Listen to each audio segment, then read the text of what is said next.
સર્વને જય જિનેન્દ્ર. કર્મ સિદ્ધાંત ગુરુવાર બીજો 11/7/2024 આજનું કર્મ સિદ્ધાંતનું સેક્શન સ્વાધ્યાયનું આપણે શરૂ કરીએ છીએ. નમો અરિહંતાણમ, નમો સિદ્ધાણમ, નમો આયર્યાણમ, નમો ઉવજ્જાયાણમ, નમો લોયે સવ્વસાહુણમ. એસો પંચનમુકારો સવ્વપાવપણાશણો મંગલાણંચ સવ્વેશિમ પડમં હવઈ મંગલમ, પડમં હવઈ મંગલમ. અંગૂઠે અમૃત વશે લબ્ધિતણા ભંડાર, ગુરુ ગૌતમને સમરીએ મનવાંચિત ફળદાતાર, મનવાંચિત ફળદાતાર.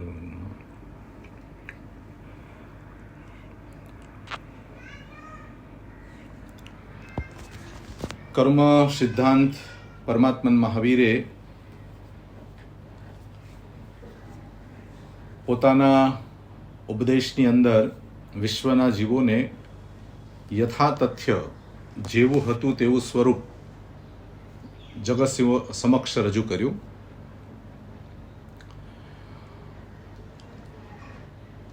કર્મનો સિદ્ધાંત સનાતન છે, વાસ્તવિક છે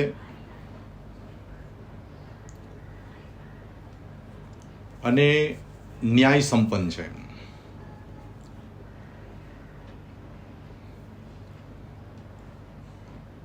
આત્માની અનંત શક્તિને, આત્માના અનંત જ્ઞાનને, આત્માના અનંત સુખને, આત્માના અનંત આનંદને આ કર્મરૂપી વાદળાએ ઢાંકી દીધું છે. આવરણનો મતલબ છે આત્મ પ્રદેશોને ઢાંકી દેવા. એટલે સૂર્યની અનંત શક્તિ, સૂર્યના અનંત પ્રકાશને જેમ વાદળાઓ ઢાંકી દે છે, નાશ નથી કરતા, કર્મની એવી કોઈ તાકાત નથી કે આત્માના ગુણને નાશ કરી શકે, આત્મગુણને ઢાંકી શકે, આત્મગુણમાં બાધા પાડી શકે, આત્માના સુખને એ આવરણરૂપ બની શકે, પણ આત્માના સુખનો નાશ ન કરી શકે, આત્માના ગુણોનો નાશ ન કરી શકે. કર્મ અનંત ઘણી શક્તિ ધરાવે છે, પણ એ અનંત શક્તિ આત્માની સામે બહુ અલ્પ છે. એટલે કહેવાય છે કે આત્માની અનંત શક્તિને, અનંત જ્ઞાનને, અનંત સુખને અને અનંત આનંદને ઢાંકી શકે છે, નાશ નથી કરી શકતા. સૂર્યને ઢાંકી શકાય, પણ સૂર્યના પ્રકાશને કોઈ નાશ કરી દે? સૂર્યના તેજસ્વી એવા ગુણને વાદળું શું કરી શકે? વાદળું કાંઈ ન કરી શકે. ખાલી વાદળું આ ધરતી ઉપર જે પ્રકાશ આવે છે બહાર, અથવા એનો ઉજાસ જે આવે છે, એને ઢાંકી દેવાનું કામ કરે છે. એમ કર્મનું કામ છે આત્માના પ્રદેશ ઉપર જે સુખ, શાંતિ, આનંદ છે એને ઢાંકી દે છે.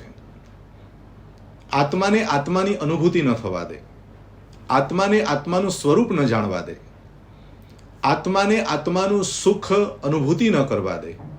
એવું જે કામ કરવાનું કામ કરે છે તેનું નામ કર્મ છે. સમજાઈ વાત મારી?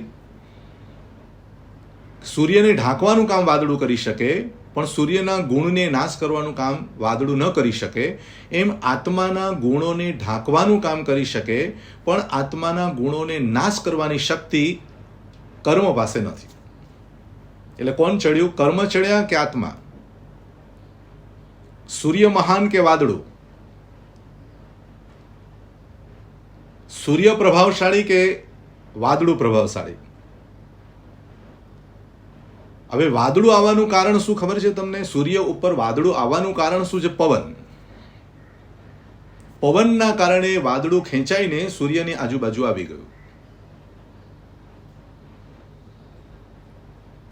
અને જબરજસ્ત પાછો બીજો પવન ફૂંકાશે એટલે પાછું વાદળું ખસી જશે. બને છે કે નહીં આવું? અત્યારે મુંબઈની અંદરમાં ગઈકાલે બહુ જ બધા વાદળાઓ હતા, એટલે વરસાદ ખૂબ હતો, સૂર્ય ઢંકાઈ ગયો હતો. 4 વાગે એમ લાગે તમને કે રાત પડી ગઈ. અને આજે તમે મુંબઈનું એ વાતાવરણ જોશો તો તમને એમ લાગે વાદળા બધા ખસી ગયા અને સૂર્ય બહાર આવી ગયો. તો વાદળાનું આવવું અને જવું એ પવનના માધ્યમે છે,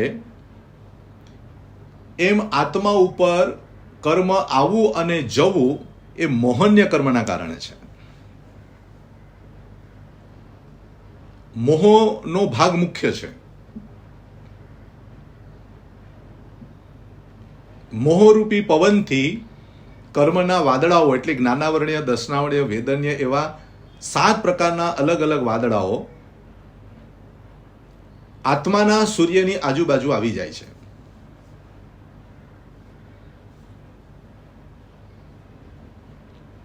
આત્માને ઘેરી લે છે, આત્માને બાંધી દે છે, આત્માને જળ જેવો બનાવી દે છે, આત્માને મૂઢ બનાવી દે છે, આત્માને સંસારી બનાવી દે છે, આત્માને નરક, તિર્યંચ, મનુષ્યની ગતિની પર્યાયોની અંદરમાં ધકેલી દે છે. આ બધું કામ કોણ કરે છે? આ કર્મનો સ્વભાવ છે, આ કર્મની વિચિત્રતા છે.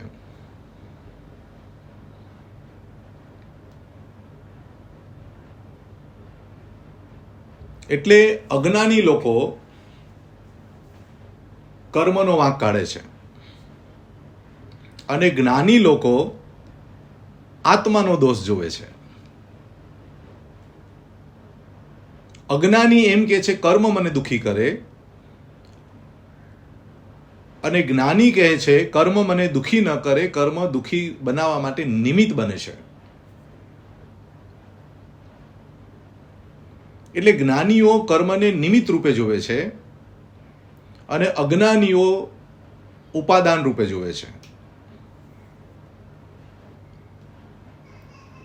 અજ્ઞાની લોકો એમ કહે છે કે કર્મ મને દુખી કરે, અને જ્ઞાનીઓ એમ કહે છે કે મારી અજ્ઞાનતા મને દુખી કરે. આપણને દુખી કોણ કરે છે? આપણી જાતે દુખી થઈએ છીએ. દુઃખનું કારણ કર્મ લાવે છે, પણ એ કારણની અંદરમાં દુઃખી થવાનું કામ કોણ કરે? આપણે પોતે. એટલે દુઃખમાં જે દુઃખી ન થાય તે જ્ઞાની છે, સુખમાં જે છકી ન પડે તે જ્ઞાની છે, અનુકૂળતામાં આનંદિત ન બને તે જ્ઞાની છે, પ્રતિકૂળતામાં પીડિત ન બને તે જ્ઞાની છે, અનુકૂળતાને સુખ માની લે તે અજ્ઞાની છે, પ્રતિકૂળતાને દુઃખ માની લે તે અજ્ઞાની છે.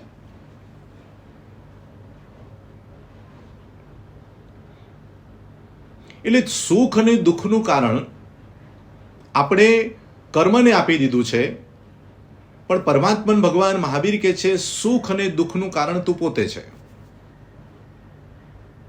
સુખ પણ તારા સ્વભાવની ઘટના છે, દુઃખ પણ તારા સ્વભાવની ઘટના છે. કર્મ માત્ર નિમિત્ત છે.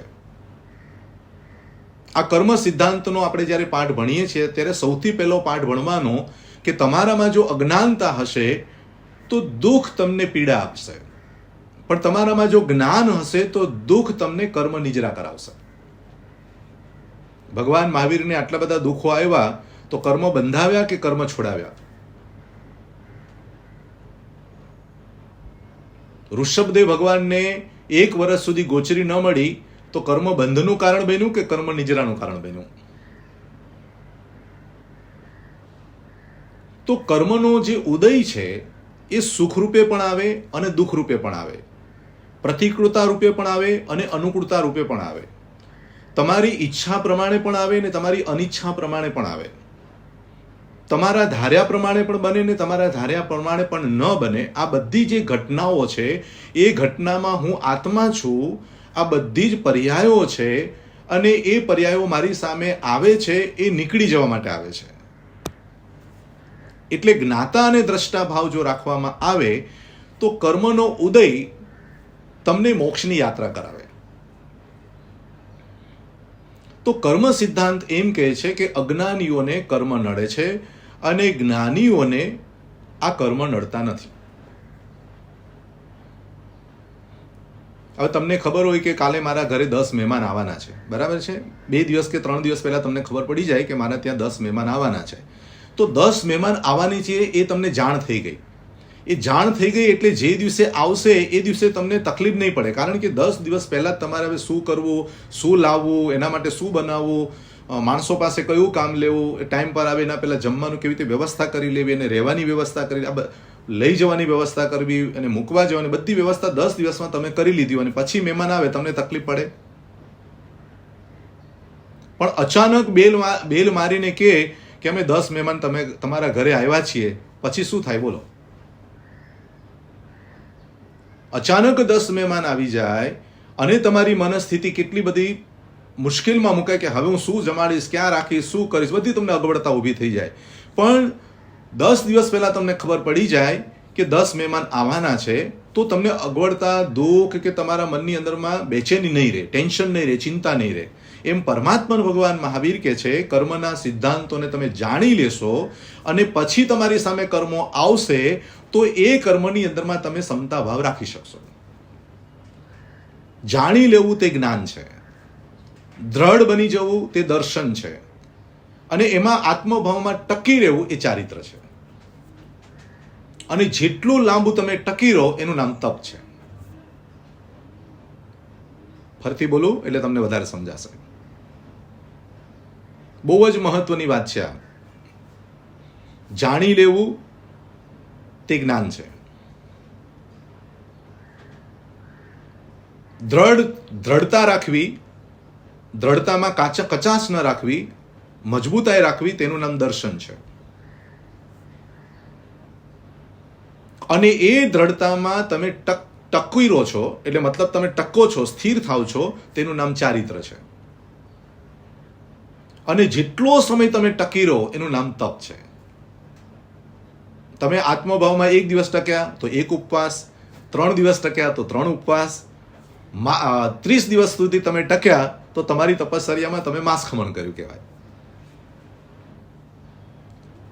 શારીરિક રીતે તપ કરવું એ અલગ વાત છે, પણ આધ્યાત્મિક જગતમાં આત્મામાં ટકી રહેવું તે તપ છે.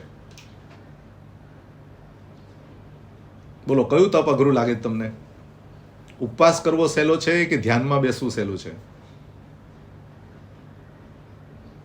હા ભૂપેન્દ્રભાઈ, ઉપવાસ કરો એટલે તમે ખાવા પીવાનું બધું છોડી દીધું, બરાબર છે, એટલું થયું. પણ ધ્યાનમાં બેસો એટલે ઉપવાસના તપ કરતા પણ ધ્યાનના તપની અંદરમાં કર્મની જરા વધારે બતાવી. એટલે ભગવાન મહાવીરે ઉપવાસ તો કર્યા પણ સાથે 12.5 વર્ષ સુધી ધ્યાન પણ કર્યું.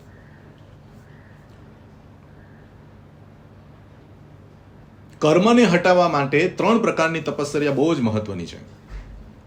કર્મને હટાવવા માટે 3 પ્રકારની તપશ્ચર્યા બહુ જ અગત્યની: સ્વાધ્યાય, ધ્યાન અને કૌશલ. હું આત્મા છું એનો તમારે સ્વાધ્યાય કરવાનો. આત્મભાવના પરિણામમાં ટકી રહેવું એનો પ્રયાસ કરવો તે ધ્યાન છે. અને એ પ્રયોગની અંદરમાં તમારા આત્મામાંથી કર્મ નીકળી જવા, મન વચન કાયાના યોગો છૂટી જવા, તેનું નામ કાય ઉત્સર્ગ, કૌશક છે. મારી વાત તમને અઘરી નથી લાગતી ને? બરાબર લાગે છે ને? સમજાય છે ને? સમજવાની કોશિશ કરજો. કારણ કે અનંત કાળથી આત્માની બાજુમાં આ કર્મનું વાદળું રહ્યું છે અને આત્માના ગુણોના, આત્માના સુખોના, આત્માના આનંદનો આપણને આસ્વાદ લેવા મળ્યો નથી. મારું સુખ હોવા છતાં મને મળ્યું નથી, મારું સ્વરૂપ હોવા છતાં એનાથી હું વંચિત છું, મારું જ્ઞાન હોવા છતાં મારાથી યોજનો દૂર છે, મારો પોતાનો મોક્ષ હોવા છતાં એ મોક્ષ હું બહાર ઢૂંઢું છું. એટલે મારું જે છે, મારું જે સ્વરૂપ છે એ મને નથી મળતું. એનું કારણ એ છે હું વાદળાઓમાં ફસાયેલો છું, અજ્ઞાનમાં ફસાયેલો છું. અને એમાં સૌથી મોટું કામ આ મોહન્ય કર્મનું છે. એટલે મોહન્ય કર્મને મદિરાની સાથે સરખાયું છે. મદિરા એટલે દારૂ. કે મોહન્ય કર્મ કેવું છે તો કે એ દારૂના નશા જેવું છે. એકવાર માણસે દારૂ પીધો હોય તો પોતાને ખબર ન પડે કે હું શું બોલું છું, કયા રસ્તે ચાલું છું, કોની સાથે વાત કરું છું, કયા શબ્દો બોલું છું, મારે શું કરવું જોઈએ, હું કોણ છું, બધી જ વસ્તુ ક્યાં છું બધું જ ભૂલી જાય. એટલે મોહન્ય કર્મ તમારા આત્માના સ્વરૂપથી તમને દૂર લઈ જાય. મોહન્ય કર્મ તમારા આત્માના જ્ઞાનથી તમને દૂર લઈ જાય. તમે ઓરિજિનલ કોણ છો એ ભૂલાવી દેવાનું કામ આ મોહરૂપી મદિરાનું છે. યશો વિજયજી મહારાજ સાહેબ જ્ઞાન સારમાં જણાવે છે કે અહમ મમેતિ મંત્રોયમ મોહસ્ય જગદાન કૃત. જ્ઞાન સારના અષ્ટકની અંદરમાં મોહન્ય કર્મના એટલે કે મોહના 2 મંત્રો બતાવ્યા છે. મારા ને તમારામાં મોહ કેટલો પડ્યો છે એનું નિરીક્ષણ કરવું હોય તો આ 2 મંત્રોને તમારે બરાબર રીતે જોવા પડશે. એ 2 મંત્રનું નામ છે અહમ મમેતિ મંત્રોયમ મોહસ્ય જગદાન કૃત. આખું જગત જેમાં અંધ બન્યું છે, વિશ્વના જીવો જેની અંદરમાં મગ્ન બની આસક્ત બનીને પોતાનું આત્મ સ્વરૂપ ભૂલીને અહમ અને મમના મંત્રમાં મુગ્ધ બન્યા છે. અહમ એટલે અહંકાર, મમ એટલે મમત્વ. મોહન્ય કર્મના કયા 2 મંત્રો? એક અહંકાર અને બીજું મમત્વ. હું કરું છું એવો સતત ભાવ રહે અને આ બધું મારું છે એવો સતત ભાવ રહે તો ભગવાન કહે છે તમારામાં મોહન્ય કર્મ ચાલી રહ્યું છે. કોઈને પૂછવાની જરૂર નથી કે મારો મોક્ષ કેટલો દૂર છે. મારો મોક્ષ મારા અહંકારે અને મારા મમત્વએ રોક્યો છે. બાકી જગતનું કોઈ તત્વ મારા મોક્ષને રોકી ન શકે. ચક્રવર્તી જેવા ચક્રવર્તી પણ આ 2 મંત્રનો ત્યાગ કરે છે. એક અહંકારને છોડે છે અને 6 ખંડના ચક્રવર્તીપણું જેને પ્રાપ્ત થયું છે, 6 ખંડનું જેને રાજ્ય મળ્યું છે એ 6 ખંડ પણ છોડી દે છે. એટલે બાહ્યથી વસ્તુનો ત્યાગ થાય છે અને અંદરથી અહંકાર ને મમત્વનો ત્યાગ થાય છે. વસ્તુનો ત્યાગ કરવો એ બાહ્ય ધર્મ છે અને વૃત્તિમાં પડેલો અહંકાર અને મમત્વનો ત્યાગ કરવો એ આભ્યંતર ધર્મ છે.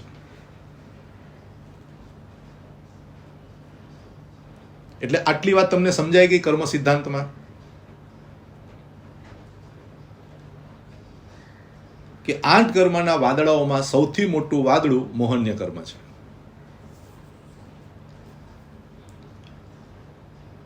11 ગણધર ભગવાન મહાવીરના થયા. એમાં 11 ગણધરની અંદર 6ઠ્ઠા નંબરના ગણધર જેનું નામ હતું મંડિત ગણધર. એ ગણધર ભગવંતે ભગવાનના સમોસરણની અંદરમાં જઈને ભગવાનની પહેલી દેશના અને પહેલી દેશનામાં ગણધર આદિ 11 ગણધરો અને એમના બધા શિષ્યો જ્યારે પહોંચેલા ત્યારે આ મંડિત નામના ગણધર ભગવંતે પ્રશ્ન કરેલો. હવે ખુદ ભગવાન મહાવીર સામે હોય અને આ બાજુ ગણધર ઊભા હોય અને લાઈવ પ્રશ્નોત્તરી થાય. હા, કેવું એ દ્રશ્ય હશે વિચારો. અને હજારો માણસો, લાખો દેવો, રાજાઓ, મહારાજાઓ, પહેલું સમોસરણ. કેવળ જ્ઞાન પછી ભગવાનના પહેલા સમોસરણની અંદરમાં જઈને સૌથી પ્રશ્ન પૂછાય અને એવા ગણધર ભગવંતો પ્રશ્નો પૂછે ને ભગવાનના એ પ્રશ્નોના સમાધાન કરે, એ આખું દ્રશ્ય કેવું હોય. આપણે ભગવાનના મંદિરમાં જઈએ તો એટલા બધા આનંદિત બની જઈએ, તો ભગવાનના સમોસણમાં સાક્ષાત જે આત્માઓ ઊભા હશે, જેમને પ્રભુને જોયા હશે અને પ્રભુની સામે ઊભા રહીને એમના કેવળ જ્ઞાનની વાણી સાંભળી હશે ડાયરેક્ટ, એ કેટલો અહોભાગ્ય હશે, કેટલું પુણ્ય હશે અને કેટલું સદભાગ્ય હશે કે ભગવાનની સામે ઊભા રહેવા મળે.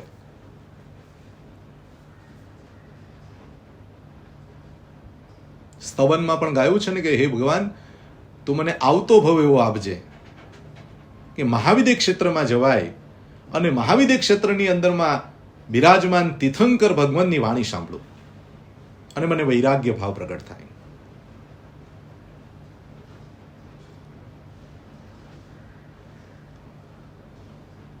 અને ગણધર ભગવંત એ 11 બ્રાહ્મણો જિજ્ઞાસુ બનીને નતા આવ્યા, ભગવાનની સામે જિજ્ઞાસુ બનીને નતા ગયા, પણ ભગવાનની સામે તર્ક વિતર્ક વાદ કરીને વિજય પ્રાપ્ત કરવા ગયા હતા.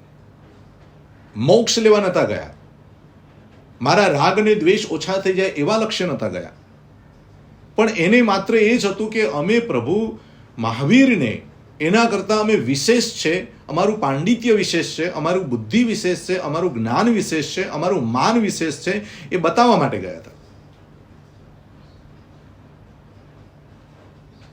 એટલે કહેવાય છે કે જ્ઞાનીઓની સામે લક્ષ્ય વગર જાય ને તો પણ આત્માનું કલ્યાણ થઈ જાય. જ્ઞાનીઓ અનંત ભવની યાત્રા કરતા કરતા જે જ્ઞાન શુદ્ધિ પ્રાપ્ત કર્યું છે એ બધું એના પ્રભાવમાં આવી, એના પ્રભાવથી આપણા જીવનમાં પરિવર્તન આવી જાય.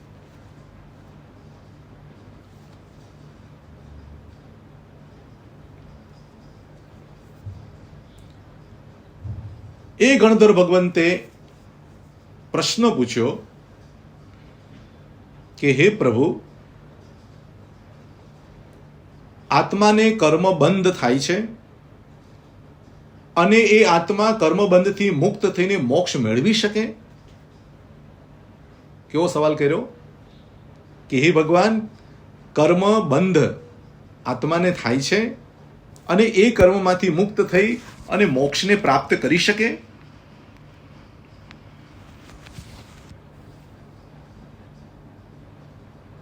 ત્યારે પરમાત્મા ભગવાન મહાવીરે સમૂહ શરણની અંદરમાં રહીને હજારોની મેદનીમાં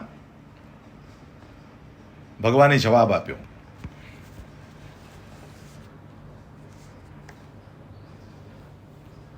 કે હે મુંડિત બ્રાહ્મણ, આ વિશ્વની અંદરમાં અનંત કાળથી આત્મા છે, કર્મ પણ છે, કર્મનો બંધ પણ છે, અને બંધમાંથી મુક્ત થઈ જાય તો આત્માનો મોક્ષ પણ છે. એટલે કર્મના આખા સ્વરૂપની વાત, મોક્ષના આખા સ્વરૂપની વાત, આત્માને કર્મ બંધાય છે એની તમામ વાતો આ 6 નંબરના ગણધરને જ્યારે સમજાવી અને જ્યારે એમને સત્ય સમજાઈ ગયું તો સમોસરની અંદરમાં જ સષ્ટાંગ નમસ્કાર કરીને પ્રભુના શિષ્ય બન્યા. જૈન ધર્મના જેટલા પણ તત્વો આપણી પાસે આવ્યા છે, ધર્મના જેટલા પણ સ્વરૂપો આપણી સામે આવ્યા છે, શાસ્ત્રો આવ્યા છે, આગમો આવ્યા છે, એ બધા જિજ્ઞાસામાંથી જન્મ્યા છે.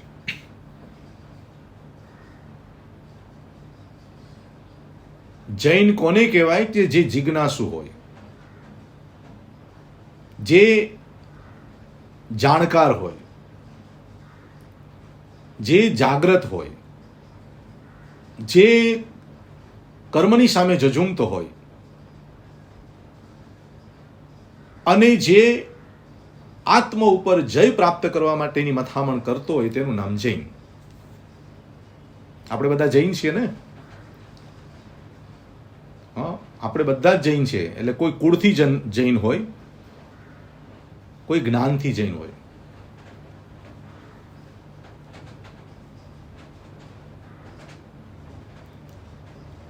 તો આપણે જો જૈન છીએ તો આપણે પહેલું કામ જિજ્ઞાસુ બનવા જોઈએ.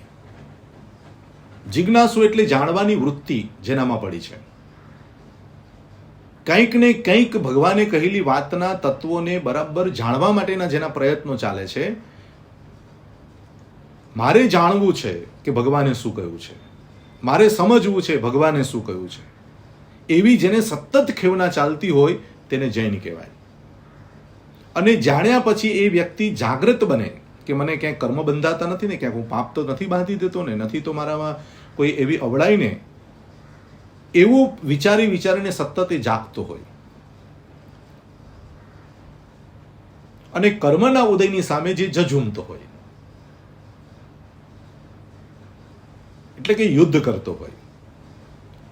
અને યુદ્ધની અંદરમાં જે જયકાર કરે, એટલે પોતાની ઇન્દ્રિયો ઉપર, પોતાના મન ઉપર, પોતાના આત્મા ઉપર જે જય પ્રાપ્ત કરે, વિજય પ્રાપ્ત કરે, તે જૈન છે.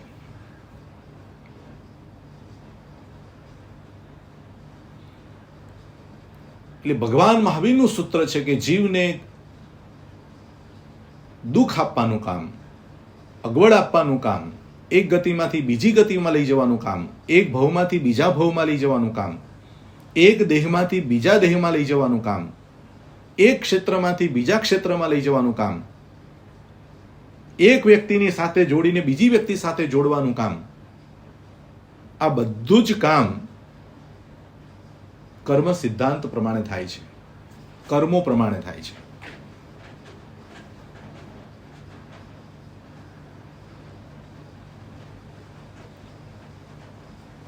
એટલે ઈશ્વરવાદને દીવાદાંડીના સ્થાને મૂક્યો. ભગવાન અમારા જૈનના વિતરાગ ભગવાન કેવા છે તો કે દીવાદાંડી જેવા, ઘણું બધું કરે પણ છે ને ઘણું બધું કાંઈ કરતા પણ નથી. દીવાદાંડીને જોઈને કેટલા જહાજો ત્યાં પહોંચે છે, પણ દીવાદાંડી એમ નથી કહેતી કે તું મારી પાસે આવ. એમ સિદ્ધ ભગવાન તો દીવાદાંડી જેવા છે, વિશ્વના જીવો માટે એક માત્ર ને માત્ર એક લક્ષ્ય માટે તમારી સામે ભગવાન છે, બસ. એ ભગવાન એમ નથી કહેતા તું આવી જા ને તું ચાલ્યો જા. તારે પોતાએ એ દીવાદાંડીને લક્ષ્યમાં બનાવીને ત્યાં ગંતવ્ય સ્થાને પહોંચવાનું છે.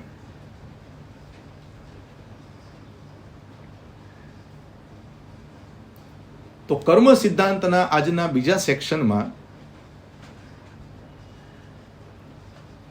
5 દુઃખના કારણો એ મારે તમારી સામે રજૂ કરવા છે. એમાં સૌથી પહેલું દુઃખનું કારણ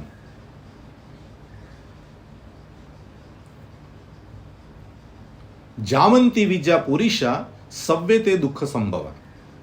ઉત્તરાધન સૂત્રમાં ભગવાન મહાવીર બહુ સુંદર મજાનો શ્લોક મૂક્યો છે કે જાવંતી વિદ્યા પુરીષા, એટલે જાવંતી એટલે કે જગતના, વિદ્યા પુરીષા, પુરીષા એટલે આત્મા. નમોથણમ સૂત્રની અંદરમાં આપણે બોલીએ છીએ ને, પુરુષો તમાણમ, પુરુષો સિંહાણમ, પુરુષો વર ગંધ હથિણમ. પુરુષ એટલે આત્મા. ભગવાન કેવા છે તો કે પુરુષોત્તમ. પુરુષોત્તમ એટલે જગતના જેટલા પણ આત્માઓ છે એમાં ઉત્તમ, શ્રેષ્ઠ છે, એટલે પુરુષોત્તમ.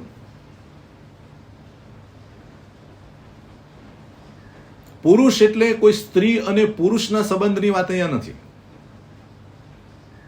આપણે કહીએ ને પુરુષ શ્રેષ્ઠ છે, તો પુરુષ એટલે પુરુષ વ્યક્તિ શ્રેષ્ઠ નથી, પુરુષ એટલે આત્મા શ્રેષ્ઠ છે. હવે આપણે અર્થ કેવો કરી નાખ્યો, સ્ત્રી કરતા પુરુષ મહાન. અર્થ કરવામાં ગોટાળા કર્યા ને આપણે.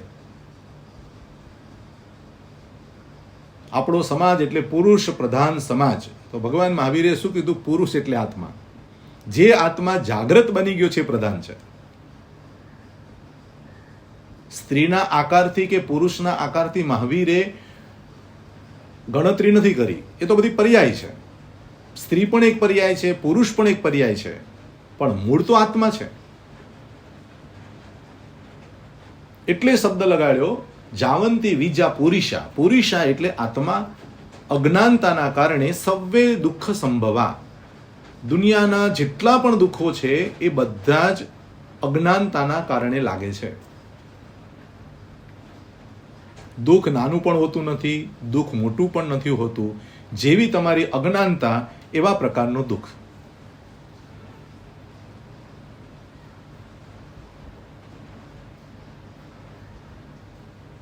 અજ્ઞાનતા એ જ દુઃખ. 22 પ્રકારના પરિશ્રમમાં અજ્ઞાનતાનો પણ એક પરિશ્રમ મૂકવામાં આવ્યો છે,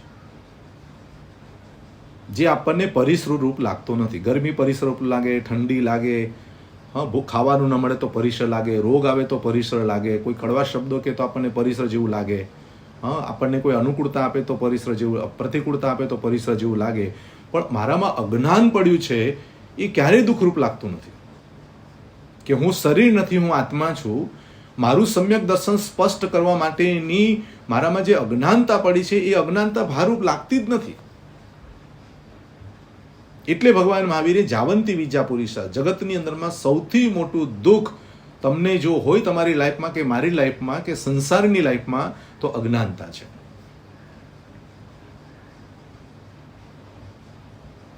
અજ્ઞાનતા એટલે શું? મને કોઈ સુખી કરી ન શકે, મને કોઈ દુઃખી ન કરી શકે, એની જાણપણું ન હોવું, તેનું નામ અજ્ઞાનતા. ગૌતમ સ્વામીએ પણ ભગવાન મહાવીરને એક પ્રશ્ન પૂછ્યો તો કે ભગવાન, આખા વિશ્વનું દુઃખનું કારણ શું? ત્યારે ભગવાને ભગવતી સૂત્રની અંદરમાં એક શબ્દ આપ્યો, અન્નાણસ. કે હે ગૌતમ, આખા જગતનું દુઃખ એક જ શબ્દમાં કેવું હોય તો અન્નાણસ, અજ્ઞાનના કારણે દુઃખ છે.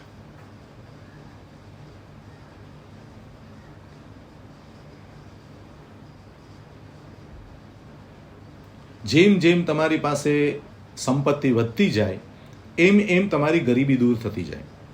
આ નિયમ છે. જેમ જેમ તમારી પાસે ધન વધતું જાય એમ એમ અગવડતા દૂર થતી જાય. થાય કે નહીં? જેમ જેમ તમારી પાસે સંપત્તિ વધે એમ એમ તમારી સામેથી બધી જેટલી પણ ગરીબી છે, જેટલી પણ તકલીફો છે, બધું દૂર થાય. ધન વધવાથી જેમ તમારી તકલીફો દૂર થઈ જાય એમ જૈન દર્શન કહે છે કે તમારું જેમ જેમ જ્ઞાન વધતું જાય એમ તમારું દુઃખ ઓછું થતું જાય, તમારા દોષ ઓછા થતા જાય, તમારો દુર્ભાવ ઓછો થતો જાય, તમારી અંદરમાંથી તિરસ્કાર વૃત્તિ ખતમ થઈ જાય. કોઈના પ્રત્યે પણ રાગ દ્વેષના ભાવો તમારામાં ન ઊભા થાય, કારણ કે તમારામાં જ્ઞાન વધ્યું. ધન વધ્યા પછી જો ગરીબી રહે એવું શક્ય જ નથી. એમ જ્ઞાન વધ્યા પછી દરિદ્રતા રહે, દુઃખ રહે, તકલીફ રહે, પોસિબલ જ નથી. એટલે તો તીર્થંકર ભગવાનનો જન્મથી મતિ જ્ઞાન, શ્રુત જ્ઞાન, અવધિ જ્ઞાન, 3 જ્ઞાન લઈને આવે છે. દીક્ષિત જીવન સ્વીકારે ત્યારે 4થું જ્ઞાન થાય, અને સાધના કરે ત્યારે 5મું જ્ઞાન થાય. હવે જેમ જેમ તીર્થંકર ભગવાનનો જ્ઞાનનો વિકાસ કરતા જાય એમ દુઃખ વધતું જાય કે ઘટતું જાય? તો હવે તમારે વિચારવાનું કે તમારી પાસે જેમ જેમ જ્ઞાન આવે તો તમારે નિરીક્ષણ કરવાનું કે આવા સંજોગોમાં મારા મનમાં શું થયું, આવી પરિસ્થિતિની અંદરમાં મારા આત્માની અંદરમાં શું હલચલ ચાલી. જો ચાલી તો હજી મારે સાધનાનો અભાવ છે, ખૂબ સાધના કરવાની જરૂર છે. તો પહેલું દુઃખ અજ્ઞાનતા, દુઃખને ખેંચી લાવવાનું કારણ. નંબર 2, પૂર્વભવમાં કરેલા કર્મ. પૂર્વભવમાં જે કર્મો કર્યા છે એના કારણે તમારી સામે સંજોગો એવા ઊભા થાય, પરિસ્થિતિઓ એવી ઊભી થાય કે તમે વિહવળ બની જાઓ, આકુળ વ્યાકુળ બની જાઓ. નંબર 3, મારા દુઃખનું કારણ નંબર 3, અવળો પુરુષાર્થ, મિથ્યા પરાક્રમ. જેમાં પુરુષાર્થ કરવાનો છે એમાં પ્રમાદ કર્યો, અને જેમાં પુરુષાર્થ નથી કરવાનો એમાં તમે જાગતા રહ્યા. એટલે મારા દુઃખનું કારણ છે અવળો પુરુષાર્થ. નંબર 4,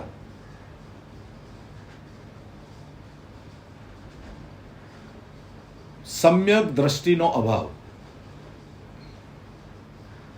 વિઝન, તમારું વિઝન જ રોંગ છે, તમારી જોવાની દ્રષ્ટિ જ અવળી છે, ગલત છે, તો તમારા સામે સુખ ક્યાંથી આવશે? તમારી સામે સુખ આવશે જ નહીં.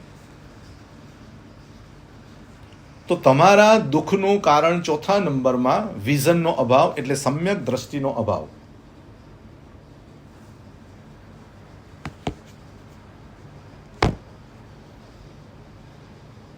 અને 5મા નંબરમાં છેલ્લું મારા દુઃખનું કારણ સમતા ભાવનો અભાવ.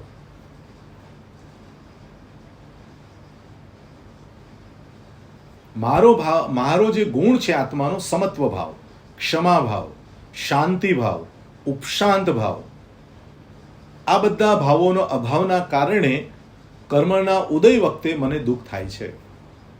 સંયોગો અને વિયોગોમાં દુઃખ થાય છે. માન અને અપમાનની વચ્ચે મને દુઃખ થાય છે. અનુકૂળતા અને પ્રતિકૂળતાની વચ્ચે મને પીડા થાય છે.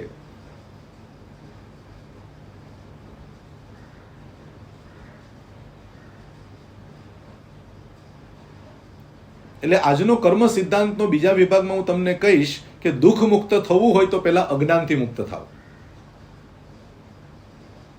કોઈ કે છે ને મારે બધું છોડવું છે, મારે ત્યાગવું છે, તો સૌથી પહેલા ત્યાગવાની જો તમારી ઈચ્છા હોય ને તો કયું ત્યાગવું? તો કે અજ્ઞાનતા. આપણે લોકો વસ્તુને છોડી દઈએ છીએ, વ્યક્તિઓને છોડી દઈએ છીએ, ક્ષેત્રોને છોડી દઈએ છીએ, પણ અજ્ઞાનતાને તો છોડતા જ નથી.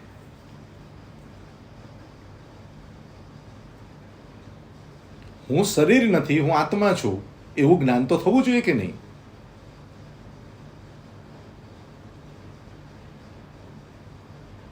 પેલી બે કીડીઓની મેં તમને વાત કરેલી ને કે એક કીડીના મોઢામાં એક કીડી હતી તો એને સાકરના ઢગલા ઉપર બેઠી હતી, અને બીજી જે કીડી હતી એ મીઠાના ઢગલા પર બેઠી હતી. હવે મીઠાના ઢગલા પર બેઠી હોય વર્ષોથી તો એને ખારાશની આદત પડી ગઈ હોય, અને જે સાકરના ઢગલા પર બેઠી છે એને મીઠાશની આદત પડી ગઈ હોય, અને બાજુમાં રહે. તો એક દિવસ સાકરવાળી કીડી મીઠાના ઢગલાવાળી કીડીને મળવા ગઈ, અને મળવા જઈને એને હાથ જોડીને કહે છે કે એક વખત તો મારા ઢગલા ઉપર આવ, તું એક વખત મારા ઢગલાની તો મુલાકાત લે, મારા ઘરની મહેમાન તો બન, તને સુંદર મજાની મીઠાશ તારા જીબાનમાં આવશે, તને સાકર ખવડાવીશ. તો પેલી કીડી કહે છે કે મીઠાશ એટલે શું? કારણ કે એને આખી જિંદગી શેના ઉપર કાઢી હતી? મીઠાના ઢગલામાં. એટલે એને ખબર જ નથી કે સાકરનો સ્વાદ શું હોય. હવે જે આત્માએ મન, વચન અને કાયા આ યોગ ઉપર જ જિંદગી ખતમ કરી હોય તો એના ઉપયોગના સુખ કેવા છે, આત્માનું સુખ કેવું છે, આત્માનું સ્વરૂપ કેવું છે, એને શું ખબર પડે? એટલે પેલી આમંત્રણ આપ્યું એટલે કીડી, મીઠાના ઢગલાવાળી કીડી કે છે ચાલ ને ભાઈ, તું આટલું બધું કે છે તો રાઉન્ડ મારી જાઓ. એટલે એ ઢગલા ઉપરથી બંને કીડીઓ ધીરે ધીરે ચાલવા લાગી. એટલે પેલી મીઠાના ઢગલા ઉપર રહેલી કીડી, એના મનમાં વિચાર આવ્યો કે હું સાકરના ઢગલા ઉપર જઈશ અને મને જો સાકર ન ભાવી તો કેટલી તકલીફ થશે, એના કરતા લાવ મારા મોઢામાં એક મીઠાનો ગાંગડો નાખીને જાઓ. એટલે એને શું કર્યું? એના મોઢામાં એના મીઠાના ગાંગડાને મોઢામાં મૂકી દીધો અને બંને ચાલવા લાગી. હવે કીડીના ઢગલા, સાકરના ઢગલાવાળી કીડીને ખબર નહીં કે આને શું પરાક્રમ કર્યું છે. એટલે મીઠાવાળી કીડી સાથે એ પણ સાકરના ઢગલામાં ચાલી. અડધી કલાક બેઠી, અને પછી આવજો જજો કરવા માટે બંને જણા નીચે ઉતર્યા. અને નીચે ઉતર્યા પછી સાકરની ઢગલાવાળી કીડીએ પૂછ્યું કે મારો ઢગલો તને કેવો લાગ્યો? હવે સાચું બોલો, કેવો લાગ્યો હોય? કે પોતાના ઢગલાનો મીઠાનો ગાંગડો પોતાના મોઢામાંથી ન કાઢે તો સાકરની મીઠાશ ક્યાંથી આવે? એ કે બેન, તારો આ ભલે સાકરનો આટલો મોટો ઢગલો તું કે છે, પણ આમાં કઈ મને મજા ન આવી. તો કે શું વાત કરે છે? તો કે ના, મને મજા ન આવી. કેમ? કે અનાદિની મારીને તમારી આદત મોહન્ય કર્મના ઢગલામાં જીવવાની છે, તો મોક્ષના ઢગલા ઉપર જઈને પણ આપણે મોહને સાથે લઈ જઈએ છીએ. ધર્મના ક્ષેત્રે પણ અહંકાર, ધર્મના ક્ષેત્રે પણ મમત્વ, કાંઈ પણ કરીએ તો એની અંદરમાં કરતા ભાવ, આ બધું શું છે? મીઠાના ઢગલા જેવું છે.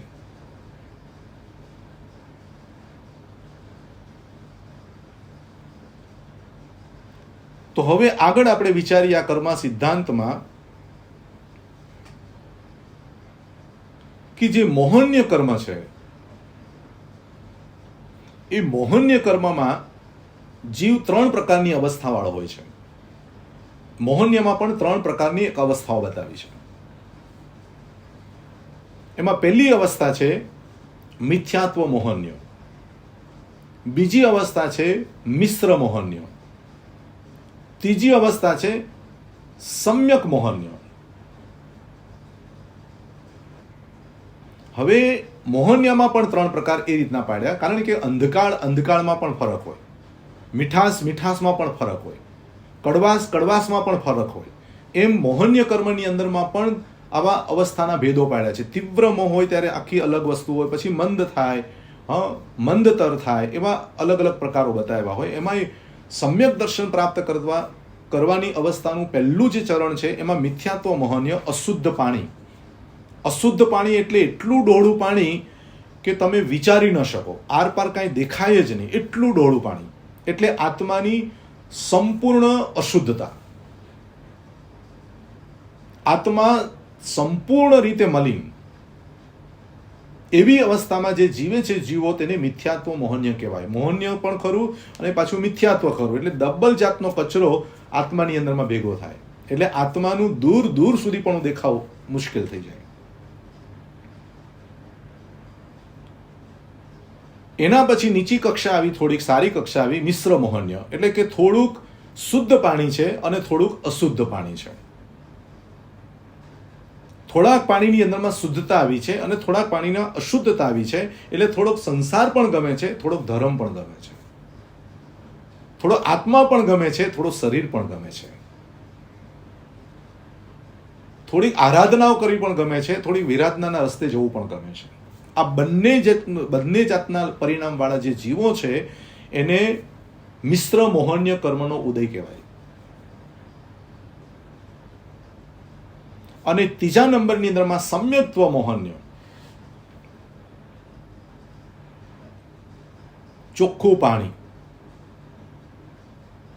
સ્પષ્ટ પાણી, વાસ્તવિક પાણી. હવે આત્માની અનુભૂતિ નજીક પહોંચી ગયો છે, આત્માના સ્વરૂપ સુધી એ પહોંચી ગયો છે. એવો જે આત્મા છે તેને સમ્યક્ત્વ કહેવાય. અને એવા સમ્યક્ત્વની અંદરમાં કેવળ જ્ઞાન નથી થયું, માટે મોહન્ય કર્મનો ઉદય છે, પણ વાસ્તવિક સ્વરૂપ એને સમજાઈ ગયું છે. જ્યાં સુધી કેવળ જ્ઞાન નથી થતું ત્યાં સુધી મોહન્ય કર્મ સાથે જ છે. 6થા ગુણસ્થાનકમાં પણ મોહન્ય કર્મ છે, 7મા ગુણસ્થાનકમાં પણ મોહન્ય કર્મ છે, પણ અપ્રમત્ત મોહન્ય કહેવાય.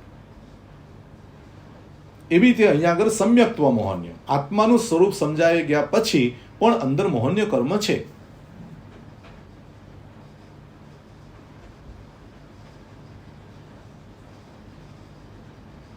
એટલે કર્મ સિદ્ધાંતની આ બીજી શિબિરમાં આપણે એમ સમજવાનું છે કે આખું કર્મનું ટોટલી આવરણનો મેન આધાર જો કોઈ હોય તો આ મોહન્ય કર્મ છે. આગમની અંદરમાં પણ ઘણી જગ્યાએ મોહન્ય કર્મની વિશેષતાઓ, વિચિત્રતાઓ ખૂબ સરસ રીતે દર્શાવી છે. કૃપાળુદેવે આત્મસિદ્ધિ શાસ્ત્રમાં 100 નંબરના પદમાં બહુ સરસ આખી આ વાત રજૂ કરી છે કર્મની. રાગ દ્વેષ અજ્ઞાન એ મુખ્ય કર્મની ગ્રંથ, થાય નિવૃત્તિ જેહથી તેજ મોક્ષનો પંથ, તેજ મોક્ષનો પંથ. રાગ, દ્વેષ, અજ્ઞાન એ મુખ્ય કર્મની ગ્રંથ. આ ત્રણેય મોહના સ્વરૂપ છે. રાગ એ પણ મોહમાંથી જન્મે, દ્વેષ એ પણ મોહમાંથી જન્મે, અજ્ઞાન પણ મોહમાંથી જન્મે. મુખ્ય કર્મની ગ્રંથ. બધા કર્મો તો છે જ, પણ આ બધા કર્મોની અંદરમાં આપણો મોક્ષ રોકાવાનું જે કામ કર્યું હોય તો આ ત્રણે આપણો મોક્ષ રોક્યો છે. એટલે એને ગાંઠ શબ્દ વાપર્યો. ગ્રંથ એટલે ગાંઠ. થાય નિવૃત્તિ જેથી, આનાથી નિવૃત્ત થવાનું છે.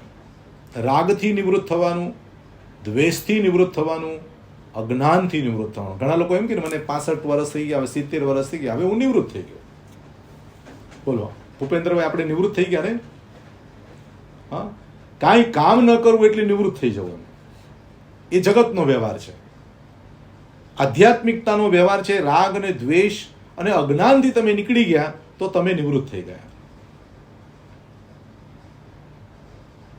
પ્રવૃત્તિથી નિવૃત્ત થવું એ વ્યવહાર ધર્મ છે, વ્યવહારની વાતો છે. પણ નિશ્ચય એમ કે છે કે રાગ અને દ્વેષ અને અજ્ઞાન અને મિથ્યાત્વમાંથી નિવૃત્ત થઈ જવું તે સાધક અવસ્થા છે, મોક્ષના પંથની યાત્રા છે.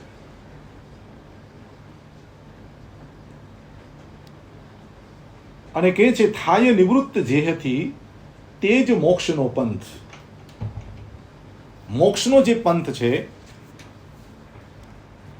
એ રાગ દ્વેષ અજ્ઞાનતાથી મુક્ત થવું. ઘણા લોકો કે મારે મોક્ષમાં જવું છે. મોક્ષમાં જવાની વાત નથી.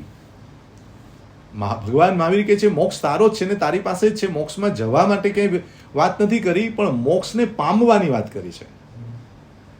બોલો, મોક્ષમાં જવું છે કે મોક્ષ પામવો છે? તમારે શું કરવું છે?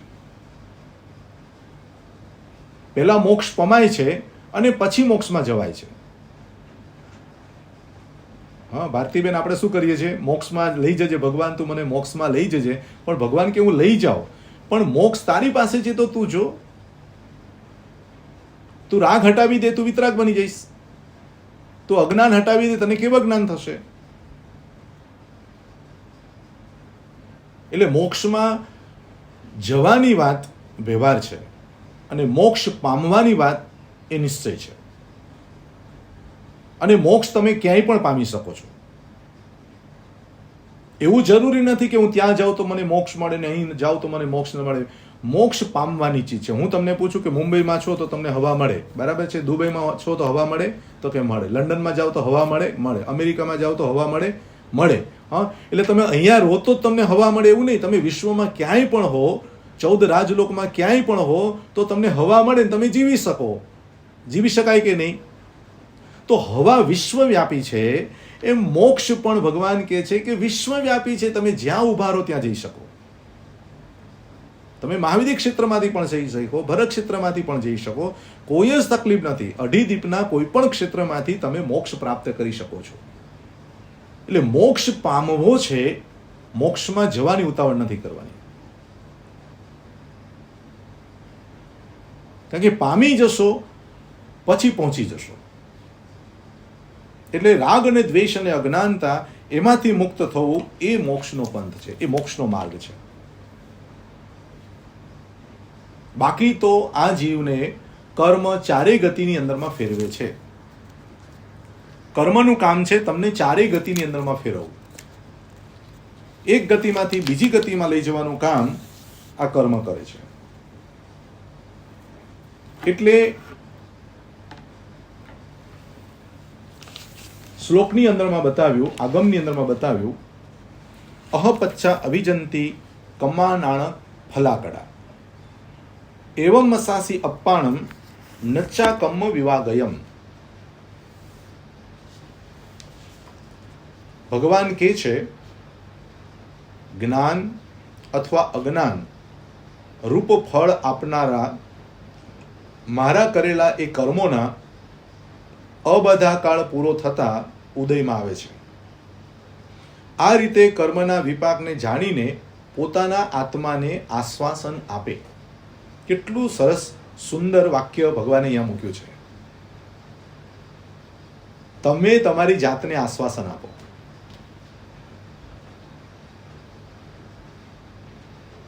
મારા કરેલા કર્મોના અબાધા કાળ પૂરો થતા કર્મનો વિપાક એટલે કર્મનો ઉદય આવવાનો છે. અને એ આવે ત્યારે તમારા આત્માને તમારે આશ્વાસન આપવાનું કે હે આત્મા શાંત થઈ જા, હે આત્મા ઉપશાંત થઈ જા, હે આત્મા તું ક્ષમતા ભાવ રાખ, આ કર્મનો જે ઉદય આવ્યો છે એ આવીને જતા રહેવા વાળો છે, કારણ કે કર્મનો ઉદય એ મહેમાન છે, કાયમી નથી. મહેમાન હોય ને એ આવે અને એનો સમય થાય ત્યારે એ ચાલ્યો જાય. તો એનો સ્વભાવ છે આવવાનું અને ચાલ્યું જવાનું, તારો સ્વભાવ છે સ્થિર રહેવાનું. એટલે પરમાત્મન ભગવાન મહાવીર કહે છે કે કર્મનો જે ઉદય છે એ અબાધાકાળ પૂરો થતા આવે. અબાધાકાળનો આપણે થોડો અર્થ સમજીએ. અબાધાકાળ એટલે શું? અબાધા એટલે તમારા આત્માને બાધારૂપ ન બને ત્યાં સુધીનું જે કર્મ છે તે અબાધા છે. જ્યારે ઉદયમાં આવે ત્યારે તમને બાધારૂપ બને એને ઉદય કહેવામાં આવ્યો. એટલે જ્યાં સુધી એ કર્મ તમારા આત્માના પ્રદેશમાં, સત્તામાં એનું આયુષ્ય પૂરું ન થાય, એટલે મતલબ કે એની સ્થિતિ બહાર ન આવે, ત્યાં સુધી તમારા આત્માની અંદરમાં એ કર્મ એ પ્રકારે પડ્યું રહે અંદર, અને જ્યાં સુધી ઉદયમાં નથી આવતું તેને અબાધા કાળ કહેવાય. એટલે સમજો કે તમે આજે જે કર્મ બાંધ્યું, કોઈ પણ એક કર્મ બાંધ્યું, અને એ કર્મ તમારું 2 વર્ષ સુધી તમારા ઉદયમાં ન આવ્યું. આજે બાંધેલું કર્મ 2 વર્ષ સુધી ઉદયમાં ન આવ્યું, એ સમયને, 2 વર્ષના સમયને અબાધા કાળ કહેવાય.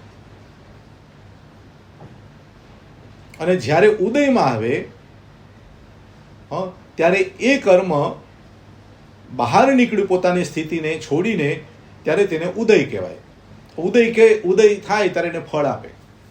પછી સુખનું ફળ આપે, દુઃખનું ફળ આપે, અનુકૂળતાનું આપે, પ્રતિકૂળતાનું આપે, ગમતું આપે, ન ગમતું આપે. આવું થઈ શકે. એટલે જ્યારે તમારા આત્માને કર્મનો ઉદય થાય ત્યારે એ આત્માને એક ગતિમાંથી બીજી ગતિમાં લઈ જવાનું કામ કરે. આયુષ્ય પૂરું થાય ત્યારે એ આત્માને મનુષ્ય ભવમાંથી તિર્યંચ ગતિમાં લઈ જાય, તિર્યંચમાંથી ક્યાંક મનુષ્યમાં લઈ જાય, મનુષ્યને ક્યાંક દેવલોકમાં લઈ જાય, દેવલોકને ક્યાંક તિર્યંચમાં લઈ જાય. આવી રીતે એકબીજાની ગતાગતિની અંદરમાં પરિભ્રમણ કરાવવાનું કામ આ કર્મનું છે. એટલે આપણા બધાના કર્મો કેટલા સારા હશે કે આપણને આપણું કર્મ મનુષ્ય ભવમાં લઈ આવ્યું. આપણે પૂર્વભવમાં એવું કંઈક સારું કર્મ કર્યું હશે કે જે કર્મ શુભ હતું, અને એ શુભ કર્મ આપણને મનુષ્ય ભવ સુધી પહોંચાડ્યું. અને મનુષ્ય ભવની અંદરમાં પણ જૈન ધર્મ આપ્યો. જૈન ધર્મની અંદરમાં પણ સદગુરુ સંતોનો, પંચમહાવરતધારી સંતોનો યોગ થયો. અને એની અંદરમાં પણ શ્રેષ્ઠ પુણ્ય આપણું હશે કે આગમ જ્ઞાન પ્રાપ્ત કરી શકે એવો આપણને અવસર મળ્યો. ભગવાન મહાવીરની સીધી ડાયરેક્ટ વાણી આપણે સાંભળી શકીએ, ભગવાન મહાવીરના આગમને આપણે સમજી શકીએ, એટલા માટે આ કર્મ સિદ્ધાંત સાંભળવાનો આપણને યોગ મળ્યો. એટલે જીન વાણી સાંભળવા મળી, જીન વાણી ઉપર શ્રદ્ધા થવી, જીન વાણી ઉપર આચરણ મળવું, અને જીન વાણીના અંદરનો અનુભવ આપણા આત્મામાં પ્રાપ્ત કરવાનો એટલા યોગ સુધી પહોંચાડી દીધા આપણને. એ આપણું સૌથી મોટું શુભ કર્મ એટલે પુણ્ય કર્મ. બોલો, બરાબર છે કે નહીં વાત? એટલે કેટલું શ્રેષ્ઠ પુણ્ય લઈને આવ્યા હશું આપણે, કે જેના કારણે આપણું આ કર્મ આપણને અહીંયા સુધી પહોંચાડી દીધું. બરાબર છે? અને આગળ પણ ભગવાન કહે છે કે એક ગયા દેવલોયેસુ નરેસુ યાવી એક ગયા આસુરમ કાયમ અહાકમ્ય ગચ્છઈ. કર્મ પ્રમાણે આત્માને એક ગયા દેવલોયેસુ, ક્યારેક દેવલોકમાં લઈ જાય, નરેસુ એક ગયા, ક્યારેક આત્માને નરકમાં લઈ જાય, એક ગયા આસુરમ કાયમ, ક્યારેક અસુર વૃત્તિમાં લઈ જાય, અસુર ગતિમાં લઈ જાય. આ બધા જ ખેલ અહાકમ્ય ગચ્છઈ, કર્મ પ્રમાણે થાય છે. ક્યારેક એક ગયા ખતિયા, ક્યારેક ક્ષત્રિય કુળમાં જન્મ આપે, ક્યારેક ચંડલ કુળમાં જન્મ આપે, ક્યારેક કીડી પતંગિયા એકેન્દ્રિય આદિમાંથી લઈને પંચેન્દ્રિય આદિમાં તિર્યન પશુમાં આપણને જન્મ આપે. આવા જન્મ મરણની અંદરમાં, ચક્રની અંદરમાં લઈ જનાર કોઈ હોય તો પરમાત્મા ભગવાન મહાવીર કહે છે આપણા આત્માએ જે પણ પ્રકારે કર્મો કર્યા છે તે પ્રકારે એને ભોગવવા પડે છે. આગળ બહુ સરસ મજાનો એક શ્લોક મૂક્યો ભગવાને, માણવ સત્તમી આયાઓ જો ધમ્મમ સોચા સદહે તવસી વીર્યમ લદ્ધુ સમૂડે નિધુણે રહે.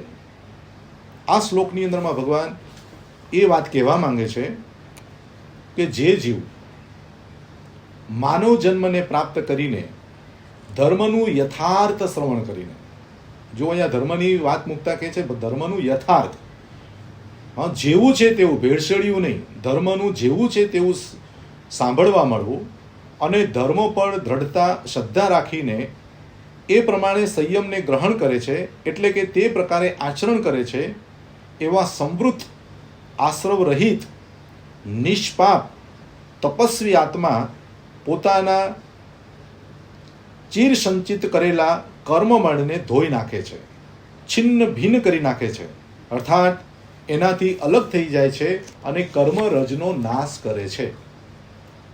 મનુષ્ય ભવની અંદરમાં આવાના ઘણા બધા કારણોમાં એક જ કારણ મને દેખાય છે કે માત્ર ને માત્ર અહીં આગળ આવીને આપણા કર્મોને ધોવા માટે, આપણા આત્માને શુદ્ધ કરવા માટે, આપણા આત્માને ગુણોથી સમૃદ્ધ કરવા માટે મનુષ્ય ભાવમાં આવ્યા છે. આ એક જ લક્ષ્ય છે. કોઈ પૈસા ભેગા કરવા નથી આવ્યા, ન તો જગતને રીઝવવા માટે આવ્યા, ન તો અહંકાર કરવા માટે આવ્યા, ન તો મનુષ્ય ભાવની અંદરમાં ભોગ વિલાસ માટે આવ્યા છીએ.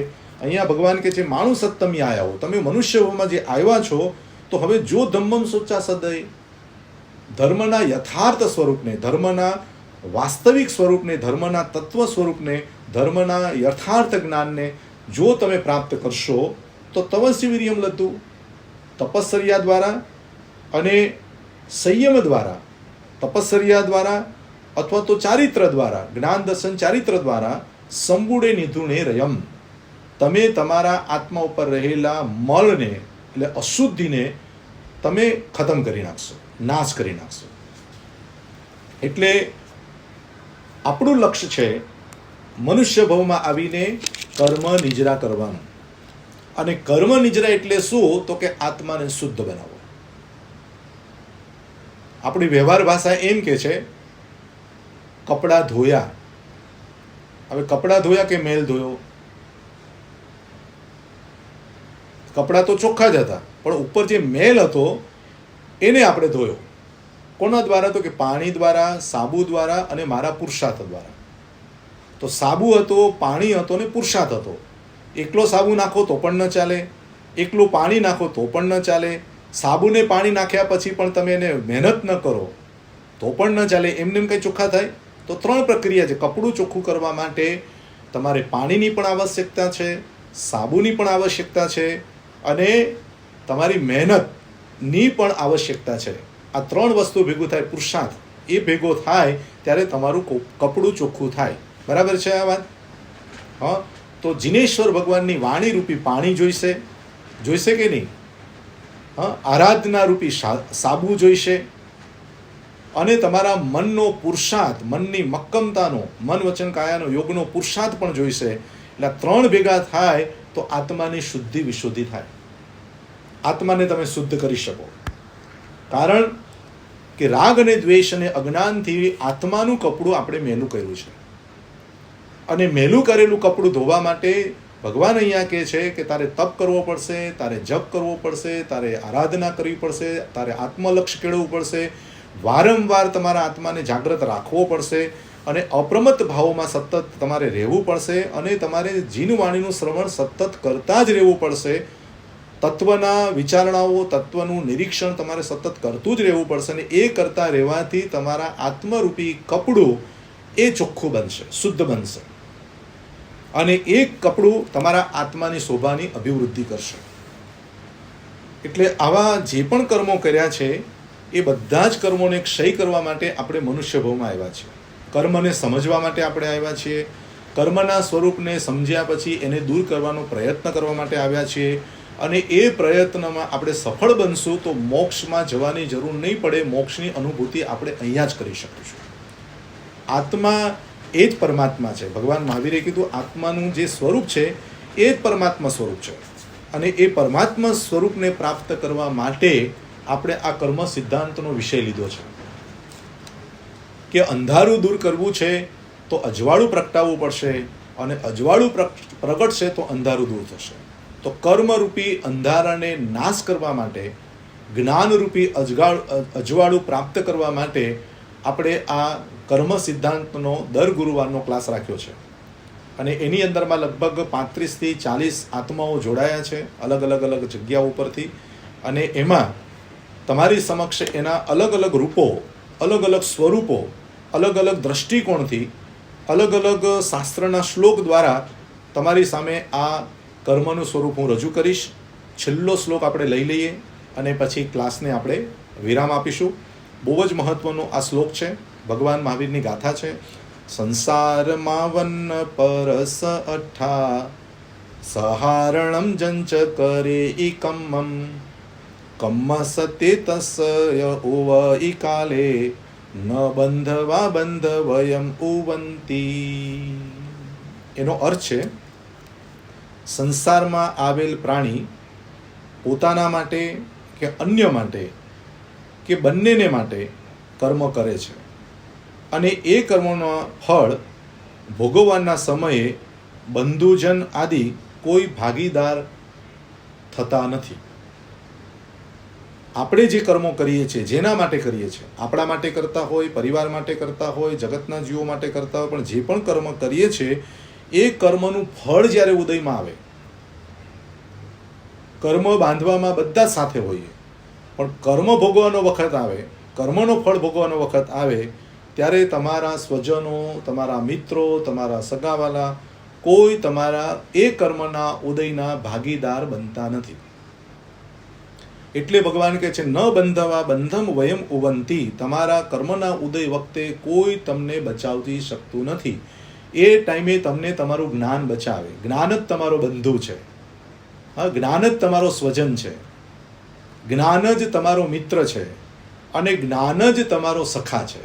એટલે તમારે જ્ઞાનનો મિત્ર બનાવી દો તો એ મિત્ર તમને ચારે ગતિમાં સાથે આવે. હું તમને પૂછું, તમારા અત્યારે ભાઈ બહેન, મા બાપ, પુત્ર, પરિવાર, હા, એ બધા બીજી ગતિમાં તમારી સાથે આવવાના? તમે દેવલોકમાં જાઓ તો સાથે આવવાના તો કે નહીં આવવાના? તમે મનુષ્યભાવમાં બદલીને બીજા મનુષ્યભાવમાં જાઓ તો સાથે આવવાના તો કે નહીં આવવાના? તો સાથે શું આવે? તો ભગવાન મહાવીરે કીધું કે તમારું જે જ્ઞાન છે ને એ તમારી સાથે આવે. નરકની અંદરમાં વેદના વચ્ચે પણ જ્ઞાનીઓ કર્મ નિજરા કરે છે અને સ્વર્ગની અંદરમાં આટલા બધા સુખ વચ્ચે પણ અજ્ઞાનીઓ કર્મ બાંધે છે. એટલે જો અજ્ઞાનતા હશે તો સ્વર્ગ પણ કર્મ બંધનનું કારણ, અને જ્ઞાન હશે તો નરક પણ તમારા માટે કર્મ નિજરાનું કારણ. કારણ કે નરકમાંથી નીકળીને પણ તીર્થંકર આત્મા બનવાનો છે એવું શાસ્ત્ર કહે છે કે નરકમાંથી નીકળીને પણ તીર્થંકર બની શકાય છે. તો એનો મતલબ એ છે કે ત્યાં પણ કર્મ નિજરા કરવાવાળા જીવો છે. અને નરકને, તિર્યંચને, મનુષ્યને અને દેવલોકને ચારેય ગતિને સમ્યક દર્શનનો આધાર આપ્યો છે કે ચારેય ગતિની અંદરમાં સમ્યક દ્રષ્ટિ આત્મા રહે છે, સમ્યક દ્રષ્ટિ આત્મા હોઈ શકે. તો નરકમાં પણ સમ્યક દર્શન છે, એના આધારે કર્મ નિજરા કરે છે જીવ. એટલે ભગવાન કહે છે કે જ્ઞાન જે છે એ તમારો મિત્ર છે, એ તમારા પડછાયાની જેમ સાથે ને સાથે આવશે. હા, તમે ચંડકોશિક બનશો તો મહાવીર તમને આવીને તમારા જ્ઞાનને જાગૃત કરી આપશે અને ચંડકોશી પોતાના જ્ઞાનથી જોશે કે અરે મેં તો શું કર્યું તો મારે શું કરવાનું હતું, એવો વિવેક એનામાં પ્રગટશે. અને ચંડકોશી પણ શાંત બનીને આરાધના કરીને 8મા દેવલોકમાં ચાલ્યો ગયો કે ન ગયો? હા, તો તિર્યંજ ગતિની અંદરમાં પણ તમને જ્ઞાન બચાવે, નરક ગતિની અંદરમાં પણ તમને જ્ઞાન બચાવે, દેવલોકની અંદરમાં પણ તમને જ્ઞાન બચાવે અને મનુષ્ય ભવની અંદરમાં પણ તમને જ્ઞાન બચાવે. એટલે કર્મ સિદ્ધાંતનું જ્ઞાન લઈએ આપણે અને કર્મ સિદ્ધાંતના આધારે આત્મ સ્વરૂપને એને જે ઢાંકી દીધું છે એ ઢાંકેલા સ્વરૂપને આપણે કેવી રીતે બહાર કાઢી શકીએ એ બધી જ વાતો આપણે આગળના ક્લાસોમાં આપણે જાણીશું. જમવાયજમ વચ્ચામિલ્યમ હીણખરમ અચ્ચખરમ પયહીણમ વિણહીણમ જોગીણમ ગોશ્રીણમ સુઠ્ઠુડીણમ ડુઠ્ઠુકડીજમ કાલે કવો સજ્જાઓ કાલે ન કવો સજ્જાઓ અસજ્જાય એમ સજ્જાય સજ્જાય ન સજ્જાય. આજના સ્વાધ્યાય સંબંધી કોઈ પણ પ્રકારે મારે તમને પાપદોષ લાગ્યો હોય તો અરિહંત અનંત સિદ્ધ કેવડી ગુરુ ભગવંતની સાક્ષીએ તસ્સમ ઈચ્છામિ દુકડમ. સર્વને જય જિનેન્દ્ર.